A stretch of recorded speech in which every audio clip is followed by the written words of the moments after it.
8%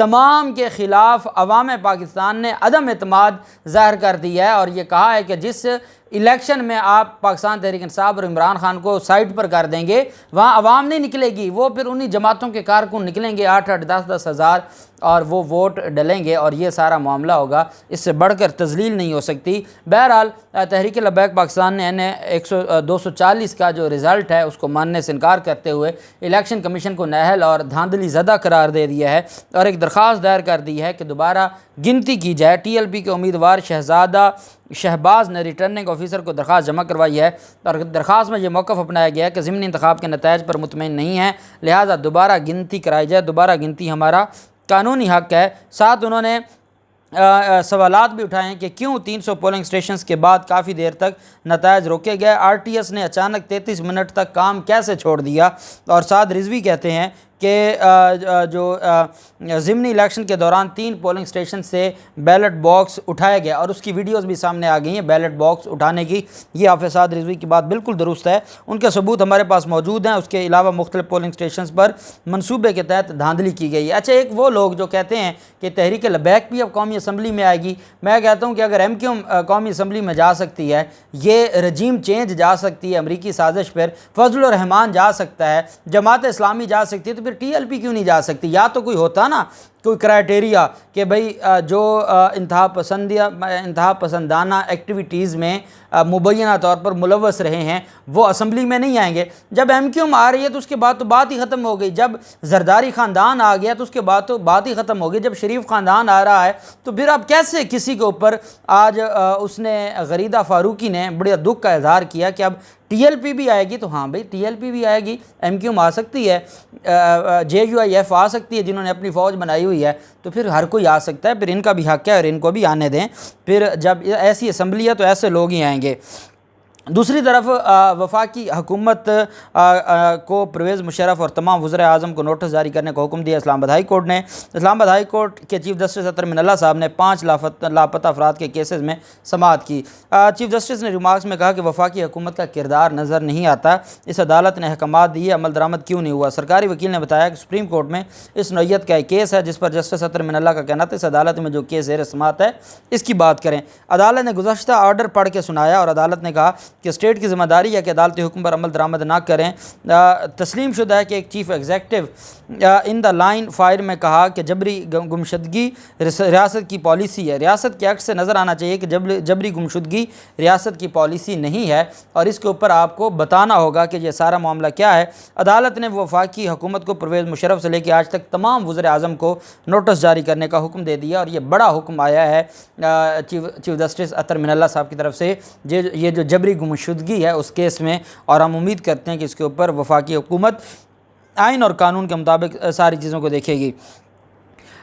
senior تجزیہ نگار ہیں مظہر عباس، انہوں نے انکشاف کیا ہے کہ ان کی ملاقات ہوئی ہے رو انوار سے اور انہوں نے باقاعدہ یہ سٹوری جو ہے وہ شائع کی ہے۔ ان کی طرف سے یہ کہا گیا ہے کہ رو انوار نے دوران گفتگو انکشاف کیا کہ بے نظیر قتل کیس کے حوالے سے بنائی جانے والی جے آئی ٹی رپورٹ پر انہوں نے دستخط اس وقت کے وزیر داخلہ رحمان ملک کے دباؤ پر کیے کہ قتل میں جنرل پرویز مشرف کو ملوث کیا جائے۔ مظہر عباس کے مطابق رو انوار نے بتایا کہ میں نے دستخط سے انکار اس لیے کیا تھا کہ میں پرویز مشرف کا موقف جانے بغیر ان دستاویز پر دستخط نہیں کر سکتا اور میں نے یہ بات رحمان ملک کو بتا دی تھی کیونکہ زرداری خاندان اپنے آپ سے جو آصف زرداری تھے وہ ملبہ ہٹانے کے لیے وہ پرویز مشرف پر ملبہ ڈالنا چاہتے تھے اور بغیر انکوائری اور بغیر ان سے پوچھ گچھ کیے وہ ان کا نام رحمان ملک نے کہا کہ شامل کیا جائے۔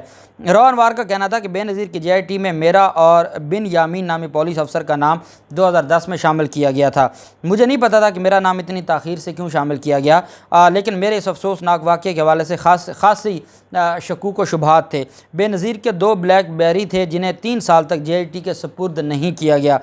سابق ایس ایس پی رو انوار نے مظہر عباس کو بتایا کہ اب چونکہ مشرف کی خرابی صحت کے حوالے سے خبریں آ رہی ہیں اور کہا جا رہا ہے کہ وہ زندگی اور موت کی کشمکش میں مبتلا ہیں، لہٰذا میں یہ بات ریکارڈ پر لانا چاہتا ہوں کہ مجھے سابق صدر پرویز مشرف کا بے نظیر قتل کیس میں کردار کہیں نظر نہیں آیا۔ بس بات ہی ختم ہو گئی۔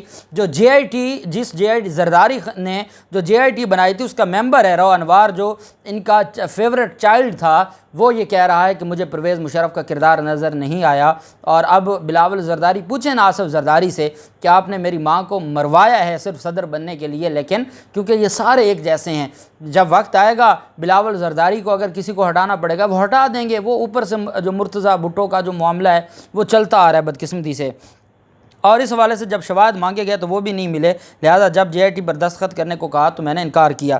سابق پولیس افسر نے کہا کہ بے نظیر قتل کیس کی تحقیقات صحیح انداز میں نہیں چلائی گئیں۔ اس واقعے کا آپریشنل کمانڈر اکرام محسود تھا، جبکہ بیت اللہ محسود اس واقعے کا ماسٹر مائنڈ تھا۔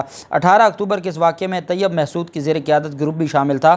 اس کے بعد ایسے بھی شواہد ملے، وہ سراب گوٹھ کراچی میں روپوش رہا۔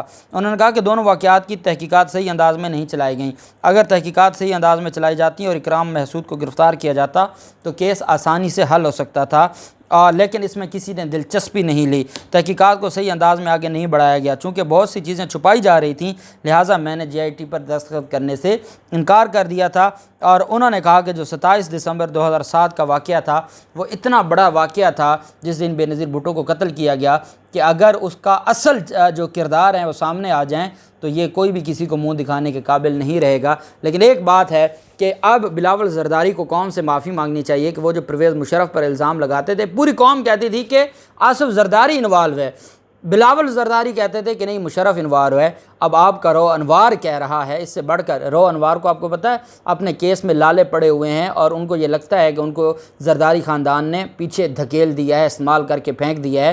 یہی وجہ ہے کہ اب ان کو بھی سچ، جو لوگ سینکڑوں لوگوں کا قاتل ہو وہ کیسے سچ بول سکتا ہے؟ یہ اپنے اپنے مفادات ہیں، لیکن حقیقت کھل کر سامنے آ گئی ہے کہ مشرف کا اس میں کردار نہیں تھا۔ اس میں کردار جس کا بھی تھا وہ زرداری خاندان کا ہی کوئی شخص تھا جس نے پرویز اور اس کے حوالے سے اب جانتے ہیں کہ کافی چیزیں ریکارڈ پر پہلے بھی آ چکی ہیں۔ اب دیکھتے ہیں کہ اس پر زرداری خاندان کی طرف سے کیا سٹیٹمنٹ آتی ہے، اور وہ پرویز مشرف سے معافی مانگتے ہیں نہیں مانگتے۔ جو بھی تفصیلات ہوں گی آپ کے ساتھ شیئر کرتے رہیں گے۔ اللہ پاک پاکستان کامیاب و ناصر ہو۔ بہت شکریہ۔ اللہ حافظ۔ پاکستان زندہ باد۔